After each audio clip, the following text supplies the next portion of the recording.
What are the nonstick pans and the wrappers that you're getting from fast food places doing to your health? Do you know what these are doing?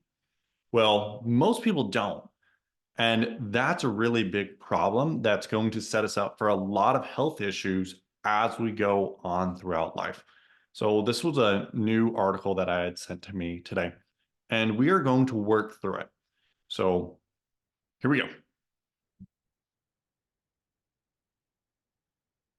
So, PFAs, okay? Um, Fancy term. Basically, these are forever chemicals. Once again, these are forever. Okay. Yes, your body may get rid of some of these, but a lot of them they're not getting rid of. And if it does, it takes a really, really long time. So there's a recent study that came out looking at bone development. So ultimately, your bones should hit a peak density, and then over time, they will go down. But guess what? If your bones don't develop, which this research found it's actually impacting how bones develop, now your risk of getting osteoporosis, osteopenia, ultimately fractures is going to go up. And the thing is, the biggest threat to someone as they age and they get above 70 is a fall, breaking a hip. There's nothing that will take time out of your life faster and end it sooner than a fall with that. Okay. So key PFAs are linked to lower bone density in teens. In teens.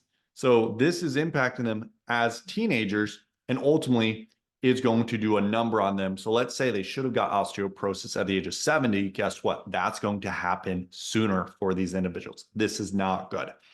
And as we said, increase the risk of osteoporosis and bone fractures.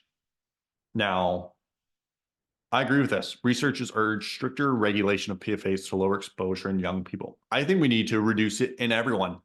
The biggest problem we have is that we create all these man-made chemicals and everything else, and then we dump it out onto society as if it's good, right? Because if you dump it enough, oh, it's okay.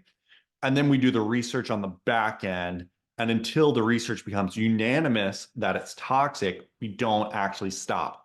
How about for once we make them prove that it's actually beneficial, or at best, there's just no benefits, right? No harm, no benefits. But we don't even do that. So we let them dump all these chemicals, and then we wonder where autoimmune disease is coming from and going up. Strokes going way up, dementia's going way up, ADHD going way up, right? There's all of this stuff. And yet we're being poisoned from these companies that are making billions of dollars off these chemicals. Because, hey, guess what? We came up with the latest non-stick pots and pans. Come and buy it. We're giving you a discount. Oh, by the way, we're not mentioning that we're poisoning you. So, yes, what should you do? Not use non-stick pans and kitchen utensils. Get rid of them. Go cast iron, cast iron, cast iron, cast iron for all your pots and pans. Okay. Kitchen utensils. Use metal. Don't use the plastics or use wood, right?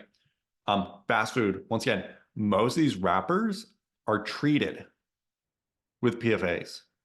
And guess what? I don't care that it's a wrapper. It will leach into your food. So you're ultimately going to get it. Stain repellent or water repellent clothing, carpeting, and furniture. Yes. So when you get that new furniture, the carpet, all this stuff, and it's like, oh, well, it's water resistant. You're going to absorb it. Look, if you love popcorn, get an air popper, cook it on the stove. Do not use popcorn bags because once again, these are treated with PFAs as well. And then lastly, choosing personal care products that don't contain PTFE or fluoride ingredients. Now, this, part of this comes from the environmental working group. Highly recommend looking at the environmental working group for water quality, beauty supplies, all of that, because we need to reduce our toxic exposure. That is key for everything from osteoporosis to dementia to Parkinson's to cancer to heart disease to strokes to diabetes, right? And the list goes on and on and on. A lot of these toxins that we're exposed to over time, they wear our body down and then it has issues. Also, here was some research done in Alabama. Okay. And so they're looking at what it does specifically within the brain. Guess what? It gets to the brain. And even some studies, it's linked to cognitive and behavioral disorders, primarily ADHD. So, yes, toxins and chemicals can give your kid ADHD. So, when you ultimately are looking to improve your health, there's not one thing. It's a combination of things that breaks down the body over time. So if your kid has ADHD, your kid has autism, you want to prevent dementia, you want to prevent Parkinson's, limit your exposure to these toxins. Okay. Every single one of these that they listed here, you can get rid of all of these. These are not things that you need in your daily life. Okay. They're not. You don't need them. Get rid of them. Oh, but what if? Well, what if I can't do this?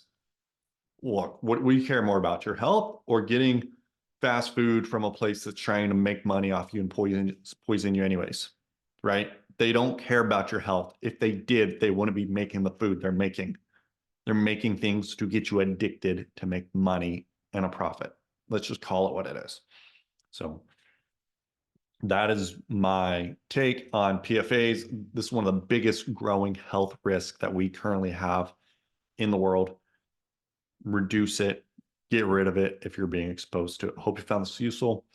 If you have questions, thoughts, let me know. This is Dr. Z, the Brain Guy.